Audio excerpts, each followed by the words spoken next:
Today I'm going to show you how to dip cake balls and make cake pops. If you would like to learn how to make the cake balls, please just check out my channel and you will find a video on how to make cake balls. Before you begin, make sure to have everything you need close by. Here are some of my previously frozen cake balls that I have gradually brought up to room temperature. Temperature is really important because if you try to dip cold cake balls into warm or hot melting chocolate, your cake pops will crack as they dry. If your cake balls were not previously frozen, you can disregard the next few steps. The night before I dip my cake balls, I take however many I need out of the freezer, put them into a resealable bag, and then place that bag into the refrigerator overnight. And since my cake pops are usually for customers, I always take out a few extra just in case I make any mistakes. The next day, I take my cake balls out of the refrigerator about a half hour before I plan on dipping them. I like to place them on a plate that is lined with a paper towel that can absorb any condensation as they are coming to room temperature.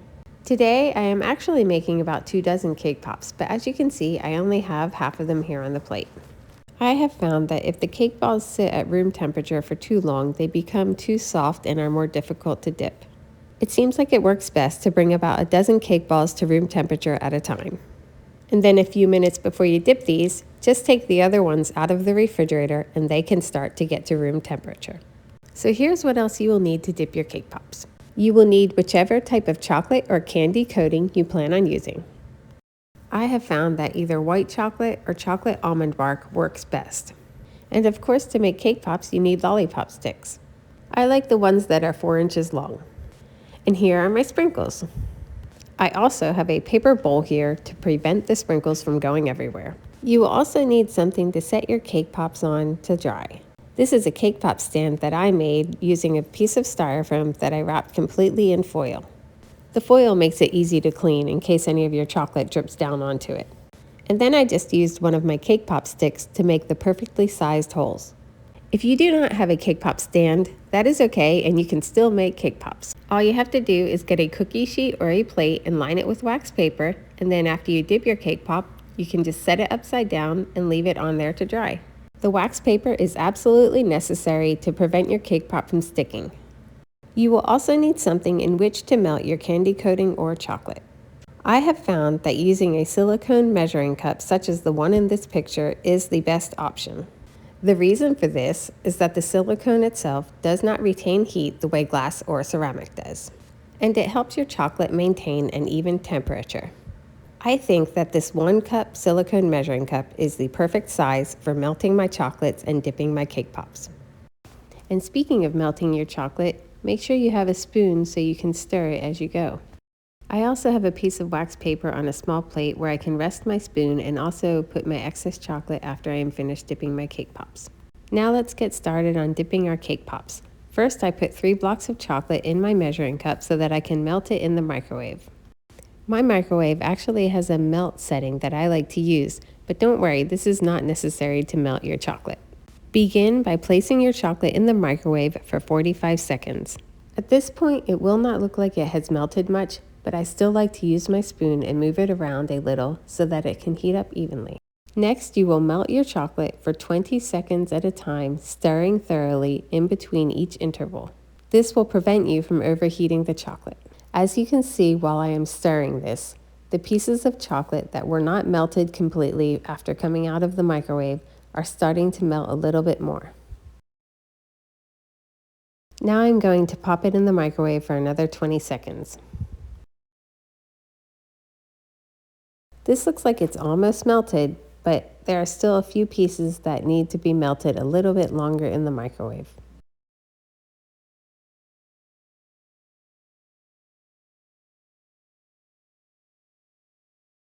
Okay, now this looks perfect.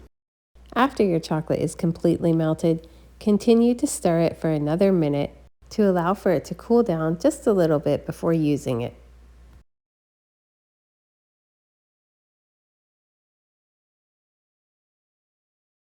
Now I am going to put my cake pop sticks into my cake balls to get them ready for dipping. First, I dip the end of the cake pop stick into the chocolate, just enough to cover the tip. And then I gently press it into the cake ball about 1/4 to 1/2 of an inch and repeat this until they all have sticks. Be careful because if you try to push the sticks in too deep, the cake balls will likely split in half. And unfortunately, sometimes they still split in half even when you're trying to be careful. And if gently pressing the dough together does not get rid of the crack, take a little bit of your melted chocolate and fill it, and hopefully this will help seal it together. In addition to filling the crack completely with your chocolate, use your spoon to press it around the exterior of the crack just to create a better seal. And I will dip this cake ball last to allow for more time for the chocolate to set. About a minute or two after all of your cake balls have sticks in them, the chocolate should be set enough to begin dipping. But first, give your chocolate a good stir to distribute the heat evenly because it has probably started to cool on the surface. Now I'm just going to use the second spoon to get the chocolate off of this one. Okay, here we go. When you dip your cake ball into the chocolate, make sure your candy coating covers it entirely before slowly lifting it out of the chocolate. Dipping cake pops is a very delicate process because there is always the chance that the cake pop will fall off the end of the stick. This is why I hold my cake pop in a slightly upright position and rotate it as I gently tap it onto the side of my measuring cup to remove any excess chocolate. And I definitely want to stress about gently tapping on the side of your measuring cup, because depending on how dense your cake balls are, sometimes they can fall off the stick fairly easily. But don't worry, once the chocolate is set, they will stay on your stick. Okay, now that you can see that no more chocolate is dripping off, you can add your sprinkles. You have to do this right away because there are only a few seconds before the chocolate will set too much for the sprinkles to adhere. And as you can see, this is where the paper bowl comes in handy. And then just set your cake pop into your cake pop stand or onto the wax paper to dry. And here's a little side note about cake pops that you dry on wax paper. They will still taste delicious, but they will just have a flat top or bottom, depending on however you look at them. Now it is time to dip the cake pop that I had to mend with the chocolate. Since this cake pop is more fragile than the others, I am going to use a spoon to carefully push the chocolate onto the pop instead of my usual dipping method.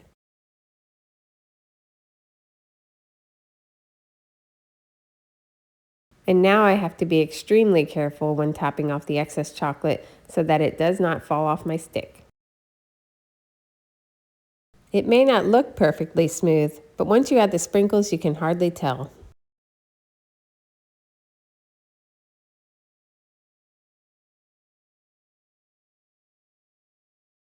If you start to run out of chocolate before you are finished dipping all of your cake pops, all you have to do is add more chocolate to the same measuring cup and melt it in the same way as you did before. But this time just start with 30 seconds and then the 20-second intervals, since you already have chocolate melted in the bottom of the cup. It is always better to have more chocolate in your cup than not enough. This way it makes it easier to cover your cake pops completely when dipping them. And the good thing about the almond bark and the candy melts is that you can reuse the leftovers in the future. All you have to do is pour out your melted chocolate onto your piece of wax paper. After the chocolate is completely dry, you can put it into a resealable bag or a container and save it for future use. Now let your cake pops dry overnight at room temperature before packaging them. But the chocolate is usually set within an hour of dipping and can be enjoyed whenever you like. You do not want to put the cake pops in the refrigerator unless your house is warmer than 75 degrees Fahrenheit. Putting them into the refrigerator usually dries out the cake and can also alter the texture and appearance of the chocolate. But if you do not have air conditioning and it is warmer than 75 degrees Fahrenheit, go ahead and put them in the refrigerator. They will still taste delicious. Just note that the chocolate may be a little bit harder because it is cold, and they may condensate a little bit when you take them out of the refrigerator. This may alter the appearance a little bit, but will not affect the taste. No matter how you store them, it is always best to eat your cake pops within a few days. And my last tip has to do with why we used a paper bowl under our cake pops when putting on the sprinkles. It makes cleanup super easy, and all you have to do is fold the bowl and pour your sprinkles back into your jar. If you found this video helpful, please subscribe and/or check out my channel for other baking and decorating tutorials.